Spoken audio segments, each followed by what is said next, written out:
जय हिंद दोस्तों, हम बात करेंगे नेशनल और इंटरनेशनल शेयर मार्केट के बारे में, जिसमें हम आपको बताएंगे कि आप किस प्रोजेक्ट पे इन्वेस्ट कर ज्यादा रिटर्न पा सकते हैं। घरेलू इक्विटी बेंचमार्क सूचांकों में लगातार 4 हफ्ते की तेजी के बाद पहली बार साप्ताहिक गिरावट दर्ज की गई। फेडरल रिजर्व द्वारा अगले साल कम दर पर कटौती के अनुमान से निवेशकों का हौसला कमजोर होता दिखाई दे रहा है। विदेशी पोर्टफोलियो में निवेशकों के कारण बाजार में गिरावट आई है।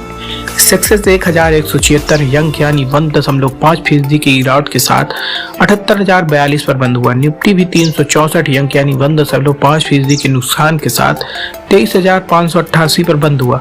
निफ्टी 31 नवंबर 2024 के बाद पहली बार 2 दिन के औसत पर उठापटक के निचले स्तर पर आ गया है। सूचांकों में आज 3 अक्टूबर के बाद एक दिन में दर्ज सबसे बड़ी गिरावट दर्ज की गई। दोनों सूचांक पिछले 5 कारोबारी सत्र में नुकसान में रहे हैं, जो निफ्टी का 18 नवंबर 2024 के बाद और सेंसेक्स का 26 अक्टूबर 2023 के बाद गिरावट का सबसे लंबा सिलसिला रहा है। इस हफ्ते सेंसेक्स 5% और निफ्टी 4.7% के नुकसान में रहे हैं, जो 17 जून 2022 के बाद सबसे बड़ी साप्ताहिक गिरावट है। पिछले 4 हफ्ते में सेंसेक्स 5.9% और निफ्टी 5.3% बढ़ा था। ऐसे में इस हफ्ते सूचांक में चारों हफ्तों में हासिल बढ़त गंवा दी है। इस हफ्ते भारी बिकवाली के निवेशकों ने 18 करोड़ रुपए की चापत लगी है। बंबई स्टॉक एक्सचेंज पर सूचीबद्ध फर्मों का कुल बाजार पूंजीकरण 8.7 लाख करोड़ रुपए घटकर 441 लाख करोड़ रुपए रहा। विदेशी निवेशकों की बिकवाली के दबाव से इस हफ्ते शेयर में भारी गिरावट आई है।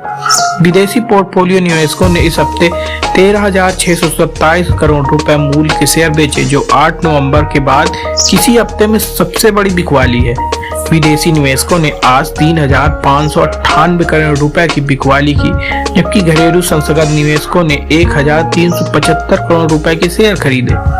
फेडरल रिजर्व की बीते बुधवार को बेंचमार्क ब्याज दर लगातार तीसरी बार घटाकर 4.25 से 4.5% के दायरे पर कर दिया है, मगर संकेत दिया कि मुद्रास्फीति के दबाव के कारण अगले साल में अपेक्षाकृत कम बार कटौती हो सकती है।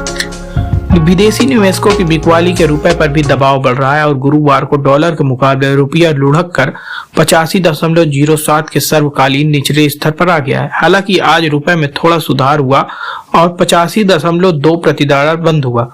अल्फा नीति फिटनेस के सह संस्थापक यूजर भट्ट ने कहा, बाजार 2025 में ब्याज दर में 100 आधार अंक की कटौती की उम्मीद कर रहा था, लेकिन फेड 50 आधार की अंक कटौती पर अनुमान लगा रहा है।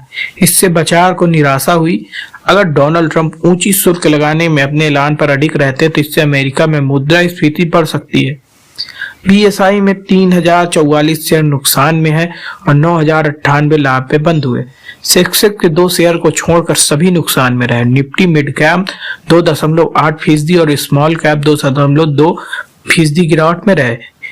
इकोनॉमिक्स के संस्थापक चलिंगम ने कहा कि विदेशी निवेशक लगातार बिकवाली कर रहे हैं और लार्ज कैप पर दबाव बना हुआ है। इससे संकेत मिलता है कि दिसंबर के अंत तक बाजार में नरमी बनी रह सकती है।